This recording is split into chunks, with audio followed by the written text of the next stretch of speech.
ஜனவரி மாதம் 21ஆம் தேதி இப்படி ஒரு தலைப்பில் ஒரு வீடியோ போட்டிருந்தேன். அதில் உலர்ந்த எலும்புகள் எப்படி உயிரடையும் என்று கூறுகிறேன் கேள் என போட்டிருந்தேன். அந்த வீடியோவை பார்த்த ஒரு நபர் தன் பெயரை போட்டோவை போடாமல் லவ்லி லைஃப் என்ற பெயரில் ஒரு கமெண்ட்ஸ் போட்டிருந்தார். அந்த கமெண்ட்ஸ் எப்படி என்றால், உனக்கு வேற வேலையே இல்லையா? நீ ஃபர்ஸ்ட் உன்னை பாரு, அடுத்து அடுத்தவங்களை பத்தி பேசு.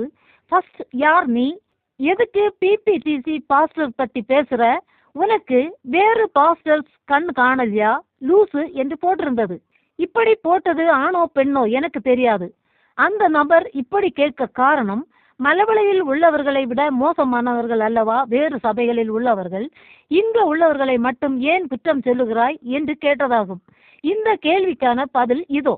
இந்த ஆதிபந்தேவஸ்தே சத்திய சபையில் உள்ள ஊழியர்கள் அநேகர், ஒரு சிலரை தவிர, நாங்கள் தான் கர்த்தருடைய சபையார், நாங்கள் தான் பரலோக ராஜ்யம் போவோம், மீதி உள்ளவர்கள் பரலோக ராஜ்யம் போக மாட்டார்கள் என்றும் பேசுவார்கள். இப்படி என் காது கேட்க பேசுவதை நான் எத்தனையோ தடவை கேட்டிருக்கிறேன். இப்படி சொல்லுகிறவர்கள் ஒரு பேச்சில் கூட குற்றமில்லாமல் வாழ்ந்து காட்ட வேண்டும் அல்லவா?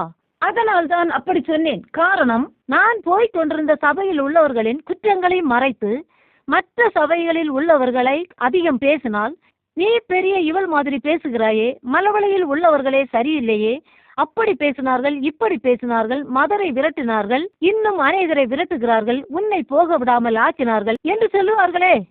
அதனால் முதலில் மலவளையில் உள்ளவர்கள் சீர்திருந்தின பிறகு வேறு சபையில் உள்ளவர்களை சொல்லலாம் என்று நினைத்துதான் அவைகள் என் கண்ணில் காணவில்லை. என்றாலும் சில சொல்லி இருக்கிறேன், அதை இந்த நபர் பார்த்திருக்க மாட்டார். நான் இப்படி இந்த கமெண்ட்ஸ் எடுத்து அதற்கு விளக்கம் கொடுத்ததால் அங்குள்ளவர்கள் இந்த கமெண்ட்ஸ் போட்டது யார் என விசாரிப்பார்கள்.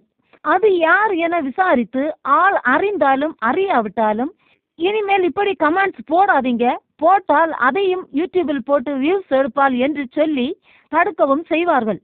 கர்த்தர் நம் அனைவரையும் ஆசீர்வதிப்பாராக. ஆமேன்.